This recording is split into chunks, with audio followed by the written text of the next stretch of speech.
សួស្តីអ្នកគ្នាសូមស្វាគមន៍មកកាន់វគ្គទី2នៃសាច់រឿងអ្នកបម្រើប្រុសគឺជាស្អេចបិសាចមុននឹងចាប់ផ្ដើមសាច់រឿងអ្នកគ្នាគឺខ្ញុំចង់កែព័ត៌មានខ្លះនៃវគ្គទី1អ្នកគ្នាតួអង្គដែលឈ្មោះអាឆេងសៅនឹងគឺខ្ញុំបកថាជាអ្នកបម្រើប្រុសក៏ប៉ុន្តែគាត់គឺជាគ្រូនិងសិស្សអ្នកគ្នាខ្ញុំបកអត់ត្រូវទេបន្ទាប់ពីខ្ញុំបានស្ដាប់ម្ដងទៀតមកគឺខ្ញុំបកអត់ត្រូវទេអ្នកគ្នាអញ្ចឹងអ្នកគ្នាប៉ុណ្្នឹងទេអ្វីដែលចង់កែសម្រួលនៃវគ្គទី1របស់ខ្ញុំអញ្ចឹងអ្នកគ្នាតោះទៅស្ដាប់សាច់រឿងវគ្គទី2តើវាមានអ្វីកើតឡើងខ្លះបន្ទាប់ពីមើលចំនួនក្នុងគ្រួសារលូមកតែវិស័យក៏បន្តដំណើរទៅមុខទៀតក៏ប៉ុន្តែស្រាប់តែមានអារម្មណ៍ថាឈឺក្នុងទ្រូងធ្វើឲ្យស្បែកវិស័យនោះធ្លាក់ចុះមកខាងក្រោមហើយស្បែកវិស័យនោះក៏តាំងសមាធិមួយផ្លែដើម្បីប្រមូលកម្លាំងក្នុងពេលតាំងសមាធិដើម្បីប្រមូលកម្លាំងតែវិស័យក៏មានចម្ងល់ទៅលើខ្លួនឯងថាហេតុអ្វីកម្លាំងធាតុដូចជាធម្មតាការដកដង្ហើមក៏ដូចជាធម្មតាឯចលនាក្នុងខ្លួនក៏ដូចធម្មតាហេតុអ្វីសុកស្រាប់តែខ្ញុំមានបញ្ហាដូចនេះបន្ទាប់ពីគិតរយៈពេលមួយសន្ទុះមកតែវិស័យក៏លំមកថាតើវាអាចមកពីតបមកសាច់វិស័យក៏បានវិលទៅរកកន្លែងដែលមានចំនួនរវាងគ្រួសារលូហើយក៏ចាប់ផ្ដើមមានអារម្មណ៍ថាធូរស្រាលមកវិញហើយសាច់វិស័យនោះក៏ចាប់ផ្ដើមគិតអំពីបញ្ហាហេតុអ្វីនៅពេលដែលខ្ញុំឃើញក្មេងស្រីម្នាក់នោះធ្វើឲ្យខ្ញុំបាត់ការឈឺចាប់ក៏ប៉ុន្តែនៅពេលដែលចាក់ចេញ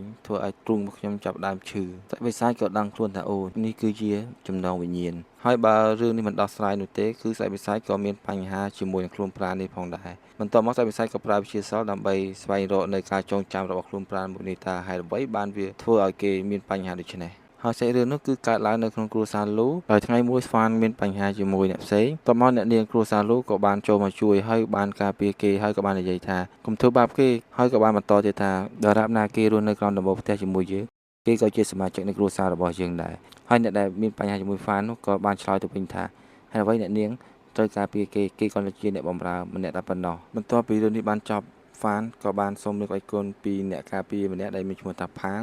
ដែលគ្នាបានឃើញកាលពីចុងវគ្គនៃវគ្គទី1របស់ខ្ញុំដែលគាត់ការពារអ្នកនាងគ្រួសារលូហើយនឹងជាមួយក្មេងប្រុសម្នាក់ហើយសាច់រឿងក៏បន្តទៅដល់វគ្គថ្ងៃមួយដែលមានចៅបានចូលមកសម្លាប់អ្នកដែលក្នុងគ្រួសារលូទាំងអស់ហើយក្នុងនោះដែរហ្វានក៏ត្រូវរបួសជាខ្លាំងក៏ប៉ុន្តែអ្នកនាងគ្រួសារលូក៏បានឲ្យហ្វានប្ររឹងមាំឡើងក៏ប៉ុន្តែហ្វានក៏បានឆ្លើយតបទៅវិញថាអ្នកនាងកុំបារម្ភពីខ្ញុំអីអ្នកនាងនាំលោកប្រុសតូចរត់ទៅហើយកំឡុងពេលដែលខ្លួនកំពុងតែមានរបួសធ្ងន់ហ្វានក៏បាននិយាយជាមួយខ្លួនឯងថាខ្ញុំពិតជាស្អប់ខ្លួនឯងណាស់ដែលពុំមានលទ្ធភាពការពារអ្នកនាងនិងលោកប្រុសតូចបន្ទាប់មកសាច់រឿងក៏បានបញ្ចប់ហើយសាច់វិស័យក៏បានយល់ពីបញ្ហាអូខ្ញុំយល់ហើយខ្ញុំក៏មិនអាចពង្រឹងកន្តើយនឹងបញ្ហានេះដែរដោយសារខ្លួនប្រាណមួយនេះបានមានចំណងចងជាប់រឿងការពារគ្រួសារលូផងដែរអញ្ចឹងបើខ្ញុំមិនអើពើនោះទេខ្ញុំនឹងមានបញ្ហាជាមួយនឹងរាងកាយមួយនេះផងដែរហើយសាច់វិស័យក៏បន្តនិយាយថានេះពិតជាលំបាកមែនលំបាកជាងការសម្លាប់ខ្លួនឯងទៅទៀតខ្ញុំគឺជាសាច់វិស័យម្នាក់ហើយខ្ញុំត្រូវមកពាក់ព័ន្ធជាមួយនឹងរឿងរបស់មនុស្សបន្ទាប់ពីនិយាយជាមួយខ្លួនឯងចំសាច់វិស័យក៏បានចូលទៅជួយគ្រួសារលូដោយសម្រាប់ជើងលឺព្រ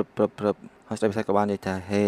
ហើយក្រុមមួយដែលបានព្យាយាមធ្វើបាបគ្រួសារលូនោះក៏បានលន់មកថាអេណាគេហ្នឹងហើយអ្នកនាងគ្រួសារលូក៏បានលន់មកដូចគ្នាទៅថាហីហ្វានហើយក៏បន្តនិយាយទៀតថាខ្ញុំគិតថាឯងហើយហ្វានក៏បានឆ្លើយតបទៅវិញថាខ្ញុំសំណាងណាស់ដែលអាចគេចផុតពីគ្រោះថ្នាក់បានពួកចោរទាំង6នាក់នេះគឺកាពិកប៉ុកណាស់ហើយពួកចោរទាំងនោះក៏បានសើចហាហាតើឯងអីអាក្មេងតូចឯងគ្រាន់តែក្មេងអ្នកបម្រើដែលមានអាយុទៅតែ15ឆ្នាំប៉ុណ្ណោះតើឯងអាចធ្វើអ្វីបានហើយហ្វានក៏បានឆ្លើយតបទៅវិញថាជាមួយកម្លាំងយើងឥឡូវនេះពួកឯងប្រកាសជាស្លាប់ចុះហ្វានឈួតទេនិយាយដូចឈួតអញ្ចឹងហើយអ្នកប្រុសតូចក៏បាននិយាយថាយើងគួរតែនាំគេទៅរកគ្រូពេទ្យតាំងពីយូរណាស់មកហើយចំណែកអ្នកនាងគ្រួសារលូក៏បាននិយាយថ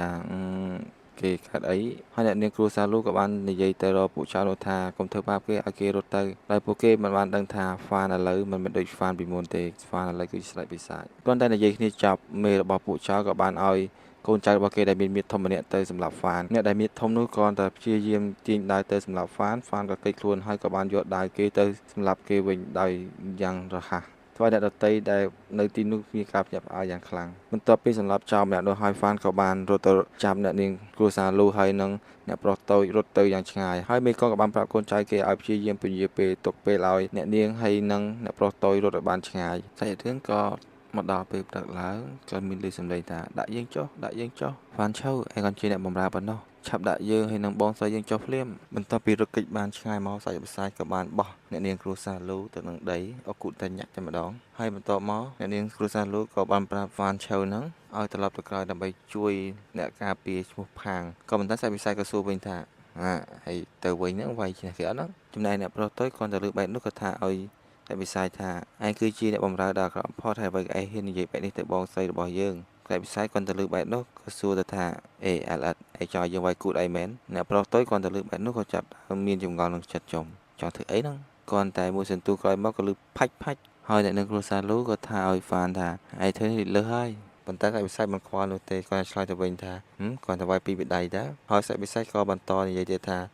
បើមិនរត់ទេពួកក្រុមចៅនឹងមកតាមទាន់ហើយនឹងមកយកជីវិតក្មេងនោះហើយសាច់វិស័យក៏បន្តសួរអ្នកនាងគ្រួសារលូថាតើមានស្គាល់កន្លែងណាដែលអាចលាក់ខ្លួនបានទេអ្នកនាងគ្រួសារលូគាត់ទៅលើបែបនោះក៏គិតថាអូនៅទីនេះគឺជាដីកសិកម្មទេมันមានកន្លែងដែលអាចឲ្យយើងលាក់ខ្លួនបាននោះទេហើយអ្នកនាងគ្រួសារលូក៏បន្តនិយាយថាអូខ្ញុំស្គាល់កន្លែងមួយដែលមានឈ្មោះថាភ្នំខ្យល់ខ្មៅទោះបីចោលមកពីលើភ្នំក៏មិនអាចចេញពីទីនោះបានដែរតែវិស័យគាត់ទៅលើបែបនោះថាអូត្រូវហើយទីនោះជាទីកន្លែងដែលយើងគួរទៅតបមកតែវិស័យក៏ប្រាប់ឲ្យអ្នកនាងគ្រួសារលូទៅយកប្អូនរបស់ខ្លួនហើយនាំផ្លូវផងនៅពេលដែលពួកគេបានមកដល់ច្រកចូលអ្នកនាងគ្រួសារលូក៏បន្តនិយាយថា